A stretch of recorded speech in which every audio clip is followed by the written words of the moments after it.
Welcome, welcome, welcome. Welcome, everyone, to Sunday's edition of the Fun of Boss podcast. I am your host, the Final Boss. Good morning. Good morning. Good afternoon. Good evening. And good night to everyone who is tuning in. Thank you for being a part of tonight's episode of the Final Boss podcast. Episode number 54. Episode number 54. Tonight's episode, Earth as a grain of sand. Episode number 54, Earth as a grain of sand. I hope everyone has had a fantastic week this week. There are a lot of things that are happening around our world. Very interesting concepts that are taking place. A lot of visual stimuli. But I come to you as a reminder to hold and stay focused. Stay focused with the mission at hand. The mission at hand is to stay focused. No fear. And to my smarts out there, thank you for joining us. And everyone else, if you get a chance, please like, share, and subscribe to the channel. Before we get started, stay balanced, stay equal, and stay smart. I'm going to repeat that throughout the show. We got a great show for you tonight. Listen, man, we're a grain of salt, a grain of salt, a grain of sand on a beach. We are an atom in the vastness of this great universe. And we don't act like it. The level of disrespect that we have for this beautiful planet that houses us, it's unfathomable. Unfathomable. It truly is. But before we get started, I'd like to give you guys my brass tacks for tonight. And my brass tacks is actually related to our topic. We're going to be talking about Earth tonight and a little bit of science. And keep this number in mind, 186,000 miles per second. 186,000 miles per second. That is the speed of light, if I'm not mistaken. My memory serves me correct. 186,000 miles per second is the speed of light. Brass tacks. Earth has to laugh at humans because they always act as if they own it. While in reality, they come and go while Earth remains. They called me theirs. Whoso controlled me, yet everyone wished to stay and is gone. How am I theirs? If they cannot hold me, but I hold them. The way we relate to nature remains a concern, maybe now more than ever. If any pandemic crisis has ever showed us, it has showed us one thing. It may be that the world becomes more beautiful, a more beautiful place when people take a step back. While the human world came to a stop during COVID-19 and any other pandemic, nature revived. Air became cleaner, silence returned,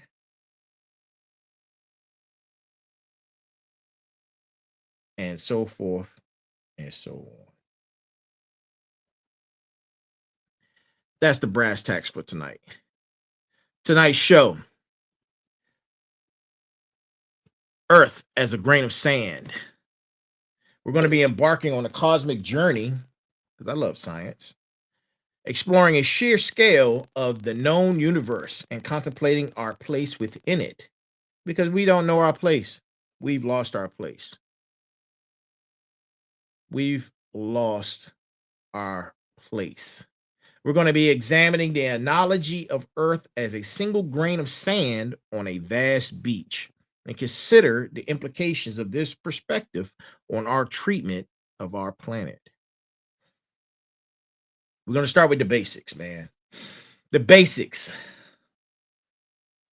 Ask yourself, what exactly is the observable universe?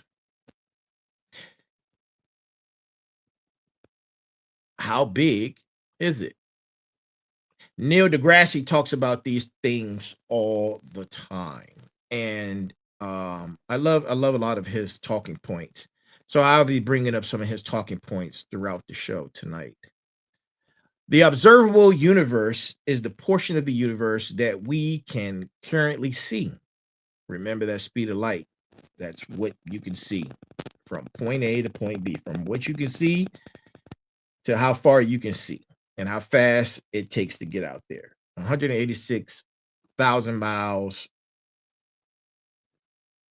per second.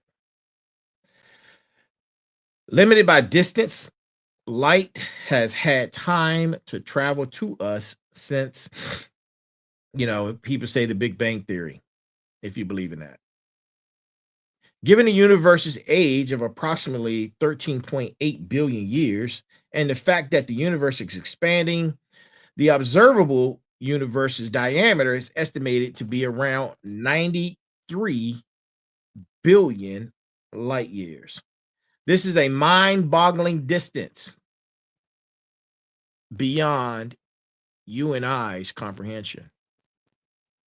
Just think about that for a second, right? You could take the space between my two nails, and let's say your neighborhood is the known universe. This space between my two nails is Earth. That's the grain of sand. And we need to do better about taking care of this place because we don't own it. We're just visiting. We're just visiting. So there are a lot of galaxies out there. They're talking about the new telescope, the James Webb, has found thousands upon thousands of galaxies. Thousands, with possibilities of, you can't even imagine the livable planet zones. Like Earth is in the livable planet zones. A lot of these galaxies have livable planet zones and climates and things that they have found, the different gases that not only are produced from trees like carbon dioxide, but the gases that are produced from living things. It's is really an amazing thing to think about. But there are thousands of galaxies on top of thousands of galaxies out there. How many are out there in the observable universe? What are some of those characteristics? I just mentioned those. Current estimates suggest that there are perhaps even billions, if not trillions, of galaxies. These galaxies are not uniformly distributed. They tend to cluster together in large structures called galaxy structures and superclusters. Galaxies vary significantly in size, shape, and composition. Spiral galaxies, like our Milky Way, have a characteristic spiral structure with arms containing young stars and gas.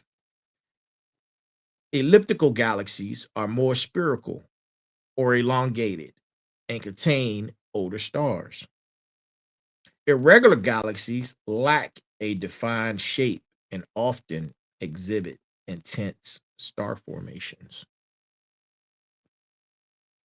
Now, when we take a look at our own galaxy, the Milky Way, does anyone know? Oh, thank you. Thank you for that. Thank you. I appreciate that.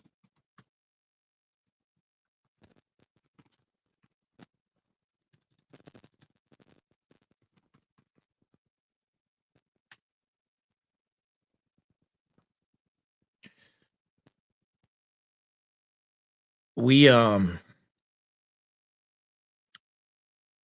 we don't do we know offhand? Does any of my smarts out there know offhand the size of our own galaxy, the Milky Way? If anybody knows, throw it in the chat. I'm gonna give you a couple of minutes. I have the answer. I just want to know if anybody has. All right, I give you guys enough time. The Milky Way is approximately 100 to 120,000 light years in diameter. It contains hundreds of billions of stars, vast clouds of gas and dust, and dark matter. Our solar system resides in a spiral arm called the Orion arm, about 2/3 of the way out from the galactic center.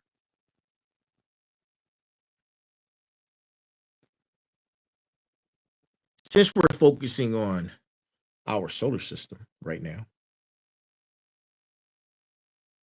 how does it even compare to the size of the Milky Way and the observable universe? Well, let me tell you.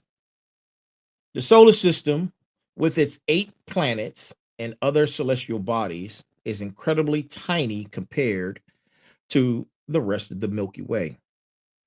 The Milky Way, in turn, is a speck within the vastness of the observable universe. Think about that. Think about that. If the Milky Way were the size of a large city, our solar system will be smaller than a single grain of sand within that city. And that city will be a teeny speck on a planet the size of the observable universe. That Think about that. Like for real. Think about it. Considering the immense scale, one has to ask, how does Earth fit into this picture? The grain of sand. That's our topic tonight. How accurate is it? The analogy of Earth as a grain of sand on a vast beach is remarkably accurate in conveying the relative insignificance of Earth's size compared to the universe. However, this doesn't diminish the importance of Earth. It's a unique oasis of life, and we need to do better in caring for it. It's precious, it's fragile. The ecosystem that harbors an incredible diversity of life forms, including ours, humanity.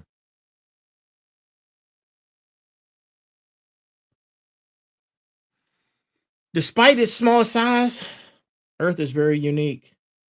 What makes it so special?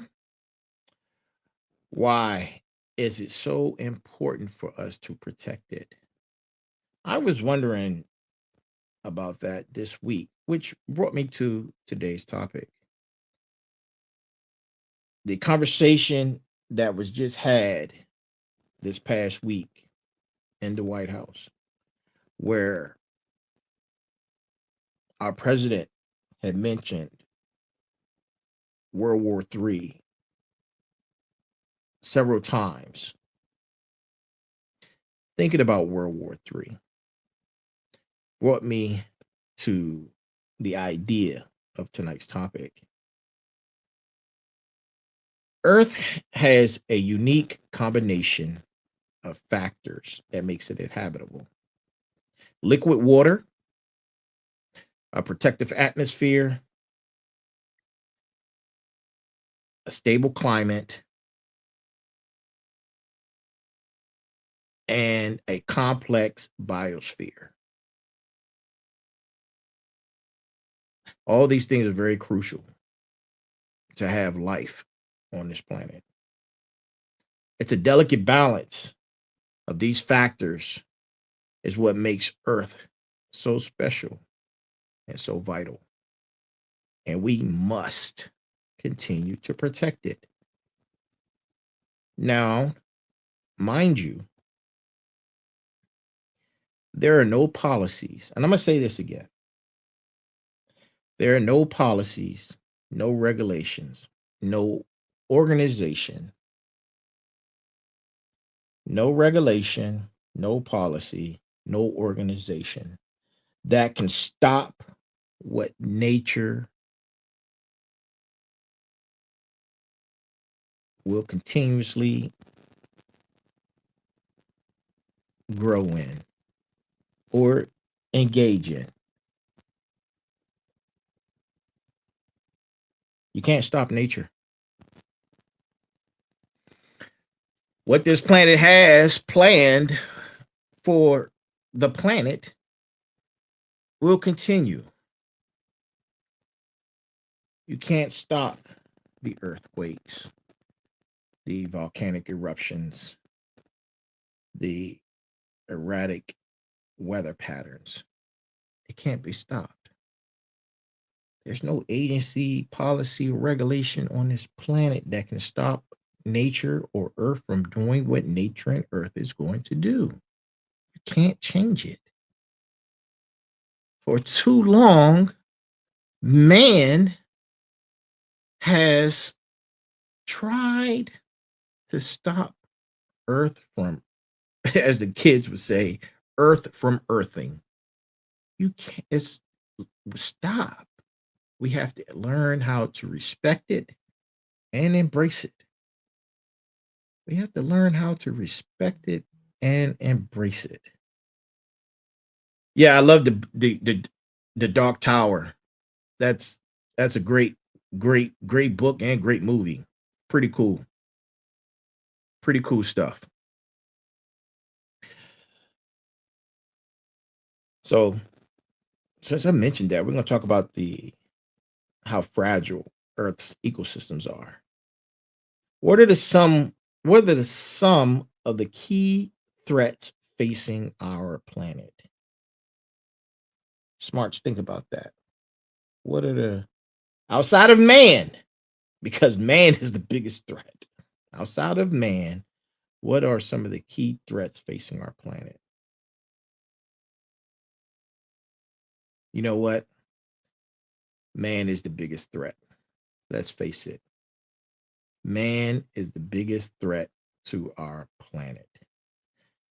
Climate change caused by emission of greenhouse gases, rising global temperatures, frequent and intense extreme weather events, and the rise of the sea level. Population and various sources contaminates air, water, and soil, harming not only our health, but the ecosystems that we're surrounded by. Deforestation is a big one, and habitat destruction are leading to biodiversity loss and disrupting ecological balance. Over exploitation of natural resources is another one. It's depleting finite resources and threatening long-term stability. For what? For what? Do we really need more money than we already have? How much more money do some of these multi-billion dollar organizations and people need? Is it necessary for you to become a trillionaire in this lifetime? We're on the verge of seeing multiple trillionaires on the books. I say on the books because they're, I don't believe royalty is counted and calculated in those numbers, as a lot of the royal kingdoms surpass billions every year. So, and we're not going to talk about the royal family that's been in power since, I don't have those numbers right now, but you get the point. My smarts, you already know. You have to ask yourself, how are our activities contributing to these threats? What are the potential consequences of inaction? Our activities as humans, particularly the burning of fossil fuels, and industrial processes, and unsustainable agricultural practices, are the primary drivers of climate change and environmental degradation. D, I messed that word up. I'm so sorry. I apologize.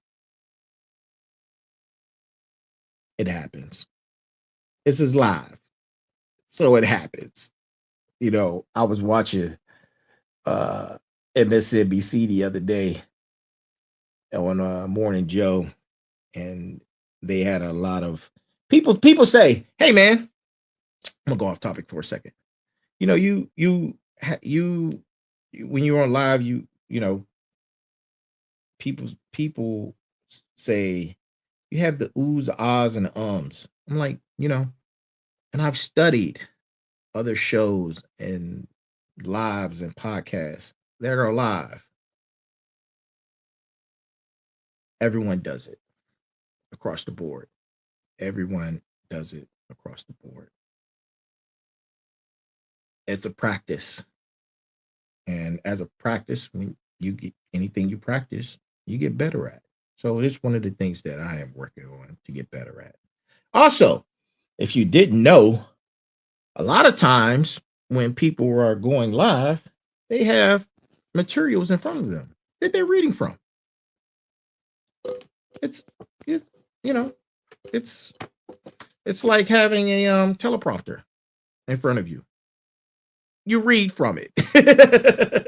So, try to talk about a particular subject for a whole hour without any assistance by regurgitating material from the top of your head.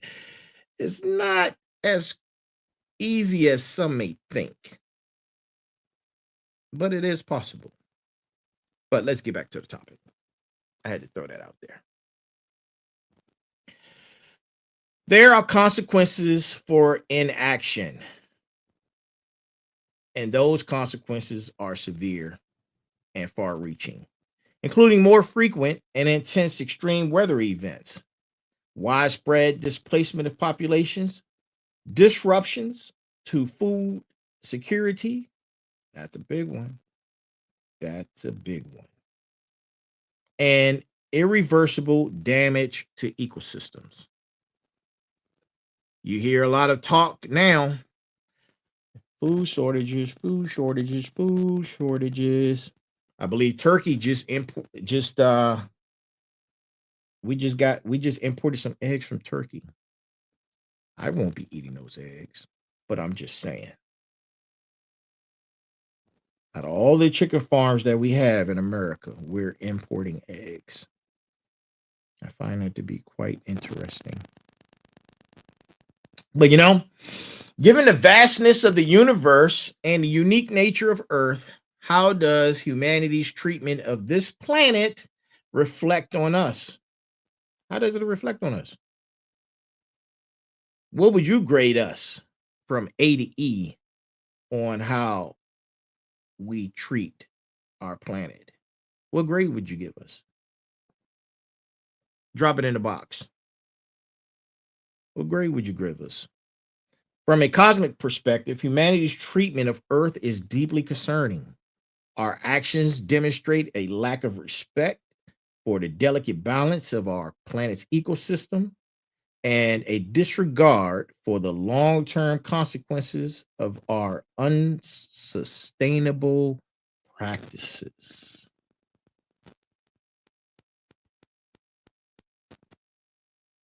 Yeah, think about that, man. What grade would you give us? If you're in the chat, drop us a grade. What grade would you give us on how we treat uh our planet? A D plus. Phew, man, we got to do better. We have got to do better. We have definitely have to do better.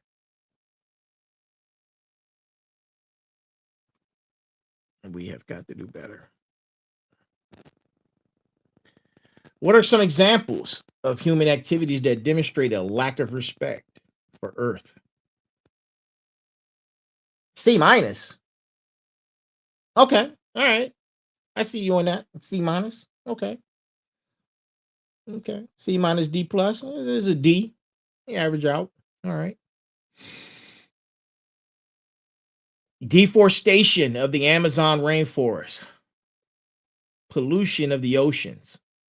If you don't know this, there's a mile long patch of trash, a mile long patch of trash in the Pacific Ocean.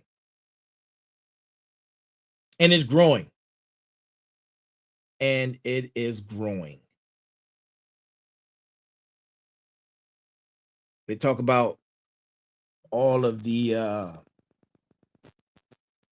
microplastics that we have consumed that are in our bodies. We're polluting the earth, we're polluting ourselves. We have got to do better. We've got to do better.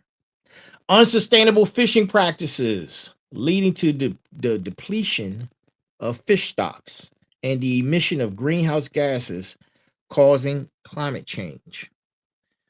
Y'all don't think climate change is real?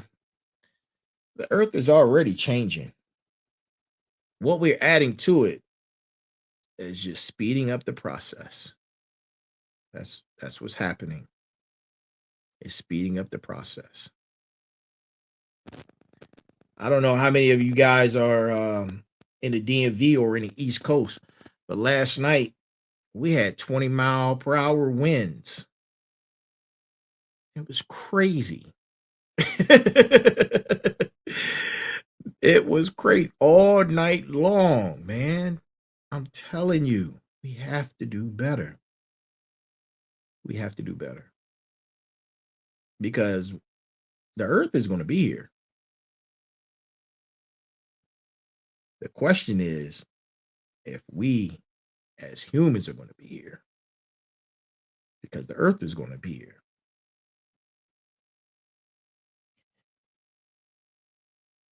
We need to have a fundamental shift in perspectives.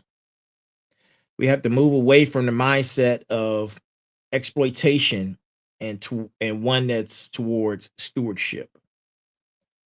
To do this, education. I'm sorry. The earth is going to eat us. I believe that. We have to do one, like I said, towards stewardship. This requires education, raising awareness about environmental issues, and promoting sustainable practices.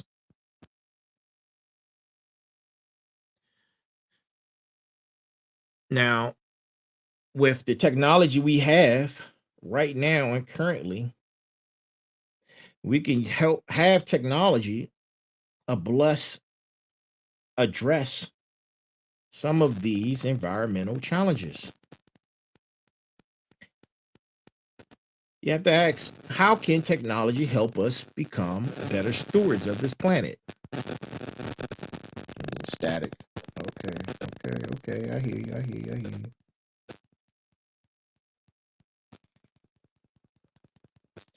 Technology will play a crucial role in addressing environmental challenges.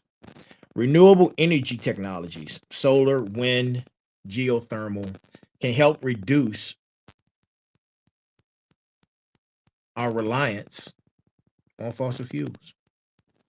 Improved agricultural practices can enhance food production while minimizing environmental impact. Advanced monitoring technologies can help us track pollution and environmental changes. And I also believe that these companies that are polluting, you want to talk about tariffs. Let's put bigger tariffs on these companies that continuously pollute our environment. How about that? Let's charge it to the game with to them.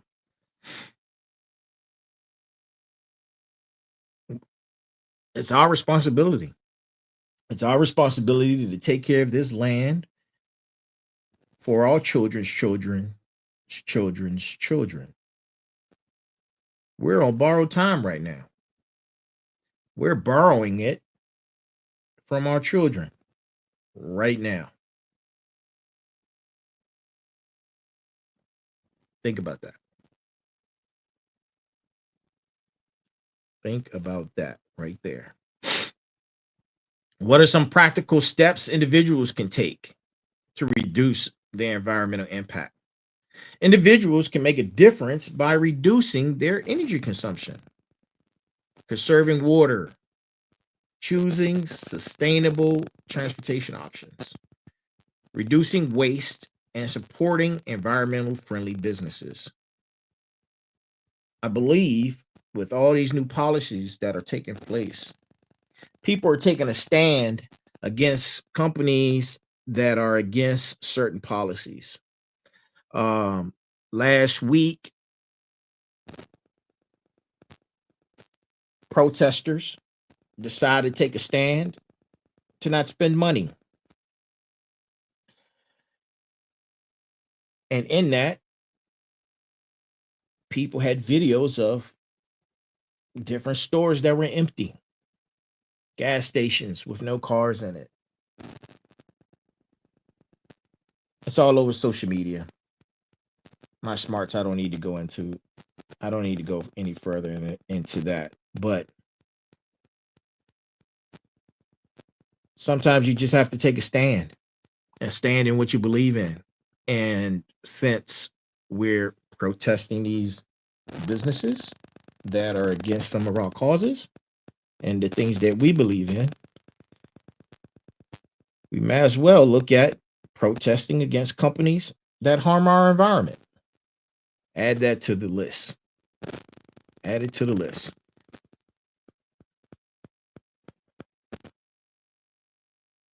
Now, those were individual roles. We have to think of and corporations, but we have to talk about government as well. And we have to talk about the corporations that play up their part too. Governments have a crucial role in implementing policies and regulations to protect the environment. They have to incentivize sustainable practices and hold polluters accountable. Corporations have a responsibility to adopt sustainable business practices, reduce their environmental footprint, and invest in clean technologies. We have to do this. It's not just for us, it's for our children, it's for the ancestors that come after us. We're somebody's ancestors. They're not here yet, but they will be here. We have to do better. The long-term vision for a sustainable future, what does that look like? What kind of world do we want to leave for our future generations? The long-term vision for a sustainable future involves a global transition to a low carbon economy, the protection and restoration of ecosystems, and the equitable distribution of resources. We need to create a world where future generations can thrive within the limits of our planet's resources. And there's the thing that we do often. We fix we fix a problem and create a new problem. I said it before in a previous podcast where I was talking about the problems that came from the horse and carriage transportation. We started with horses and carriages. But as we built cities, the manure became a problem. So to fix the manure problem, they had people who came up and behind the horse and carriages and cleaned up the manure. From there, someone said, you know what? It's time to move on past the horse and carriage and create a vehicle, a car. Now we don't have a manure problem.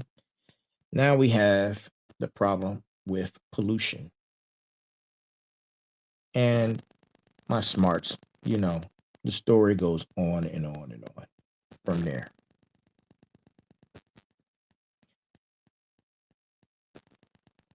What is the long-term vision? The long-term vision.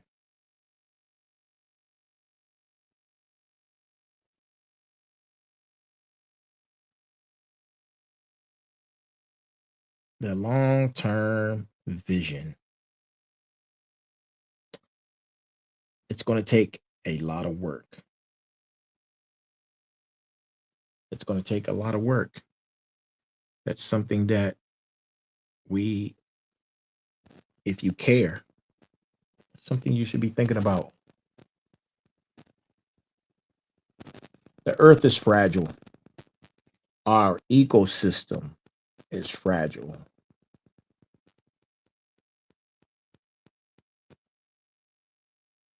The temperature of human beings as a whole is fragile. There are wars on top of wars on top of wars, with more wars coming. We keep hearing the talk of World War III. It's biblical. It's in conversations. It's everywhere. It's everywhere. We see the different moves that our political appointed people are making around the world. And they're doing it without the consideration of a lot of different people. But this is our planet. We're all responsible. We are all responsible. Our place in the universe is humbling, but our responsibility to protect our planet is immense. We need to act now to ensure a sustainable future for generations to come.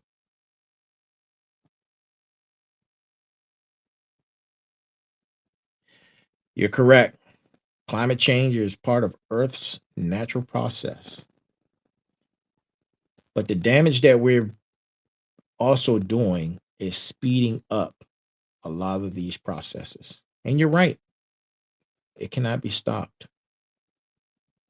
We do not control the earth. We don't. We don't control the earth. We do not control the earth. That's that's something that I believe mankind has not learned to date. They just haven't learned it.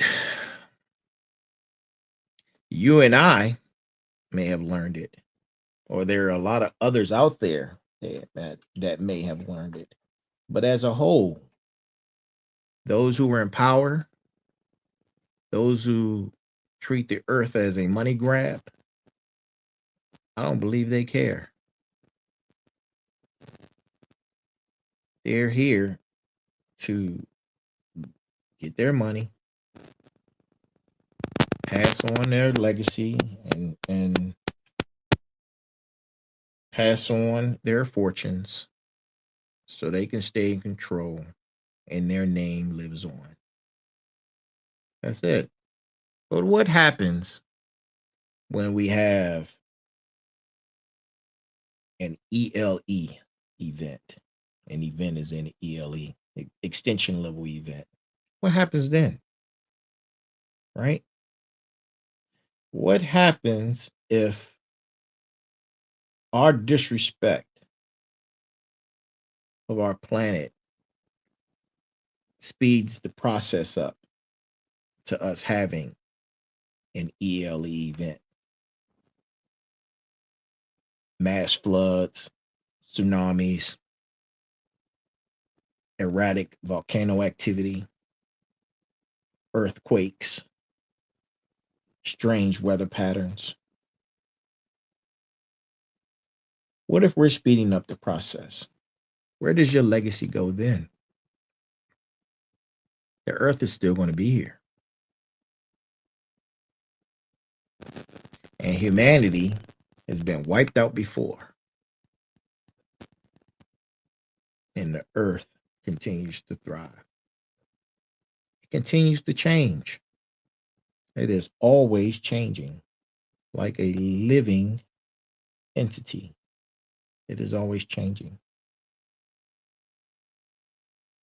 There's a new ocean that will appear probably in the next 10 to 20 years because there's a split on the continent of Africa that started some years ago, but over time has increased in size and speed. The earth is always changing. We need to learn how to respect it. We need to learn how to respect it because in its the universe vastness, we're just a grain of sand on this blue dot. We're just a grain of sand. Some of my resources for tonight come from NASA's website, The Observable Universe. You can go to nasa.com and check out NASA's astrophysics section and different articles on the observable universe. Go to space.com. There are relevant articles out there as well. You want to learn about the Milky Way? That's out there too.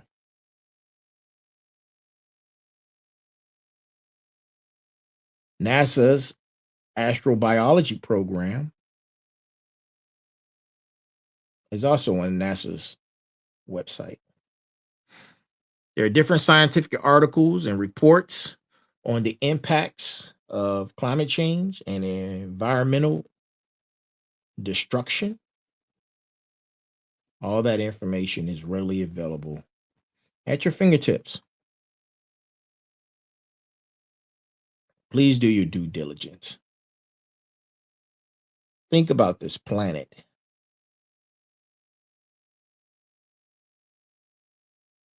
as it is our planet, not a you planet, a me planet. It's an our planet. I think some of our leaders don't really get this concept. They're too busy making money. But what do you do when there's no money to be made? Because we've experienced or will be experiencing a ELE event. Now, if you don't know what an ELE event is, it's an extinct level event. Extinct level event. They're talking about an asteroid the size of, I don't know, maybe I want to say like Rhode Island will come into close proximity of Earth in the year 2028, or perhaps even hit Earth in 2028. That's only 3 years from now, if this thing was to come true. But they've been saying something like this for a very long time, but we've been very lucky. We have been very lucky. But, you know,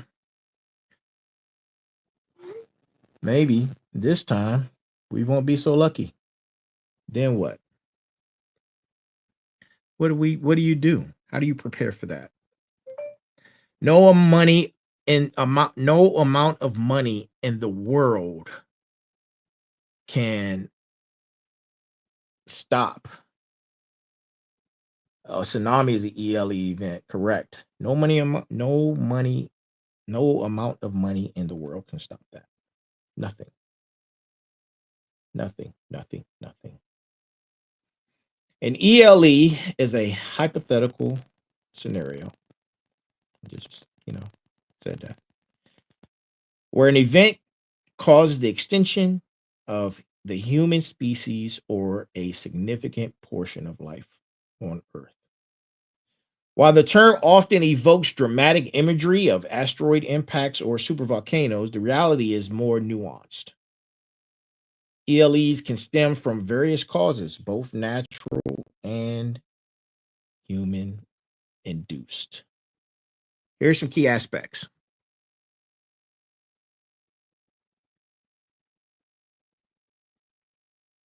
If an asteroid was to hit Earth and we had an asteroid impact, that impact could trigger a widespread devastation, including tsunamis, wildfires, prolonged impact winters, and mass extinctions.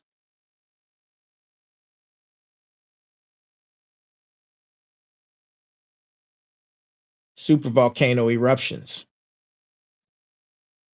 A supervolcano could release massive amounts of ash and gases into the atmosphere, causing a global volcanic winter and significant climate disruption, potentially leading to widespread crop failures and societal collapse. The Toba super eruption is notable as an example. GRBs. If you don't know what a GRB is a gamma ray burst, a highly energetic explosion in distant galaxies. Could potentially damage Earth's ozone layer, leading to increased UV radiation and harming life as we know it. The probability of a GRB impacting Earth is relatively low, but the consequences are still catastrophic. Climate change. Here's the one. While currently exacerbated by human activity, natural climate shifts have occurred throughout Earth's history. It's natural. But sometimes it leads to significant extinctions. These shifts can be caused by variations in solar radiation, volcanic activity, or changes to Earth's orbit. I was reading an article the other day. I wish I can cite it as a source, but they were talking about the avionics and the planes and how something is going on in the atmosphere that's affecting a lot of the avionics of these planes, and the reason why these planes are acting abnormal. I'll use that word. But something's going on. We haven't been told. I'm quite sure they know, as they always do. But they don't tell us because the fear of mass panic, which to me is so laughable. I'm like, just give us the information. We're a lot stronger. Society is a lot stronger than it once was. Give us the information. Let us know what's going on. Don't wait until the last minute to say, oh, the asteroid will be here in 2 weeks. Or a chain of volcanoes are going to erupt in the next 12 hours. No, you cause mass panic doing that. Give us the information now so we can prepare. And if there's nothing we can do, at least we can enjoy our families, pray to our Heavenly Father, and move on with whatever's going to happen. Because if it's going to happen, it's going to happen. And that's the real final boss. And that's going to be our show for tonight. Tune in on Tuesday, this Tuesday, where my guest, the sensei, will be back as he is every Tuesday. And we're going to have something that we like to call Free Spirited episode. It's a topic without a script, with a topic or a show without a topic. We're just going to be free. We do that every now and again. We did one in season 1 and it did really well. So it was a freestyle. We're going to do another freestyle on Tuesday. So tune in for that. And this Thursday, my special guest this Thursday, a good young sir named Saeed El. He's going to be talking about he has become sovereign in this country. And he wants to bring that information to you. And he's going to bring it to you here on The Final Boss. So tune in for that on Thursday. And you can catch us each and every week, Sunday, Tuesday, and Thursday, live at 9 p.m., where we have the most difficult of conversations. Oh, I got a couple more minutes. But before I go, I'm going to bring this topic up. Nuclear war. Nuclear war. All the countries are constantly and continuously using the threat of nuclear war.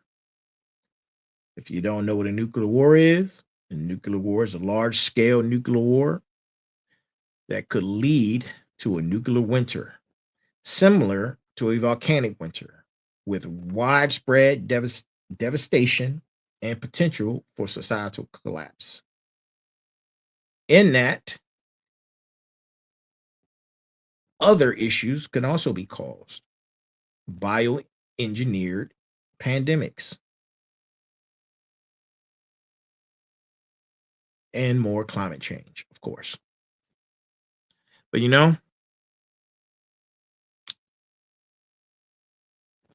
man,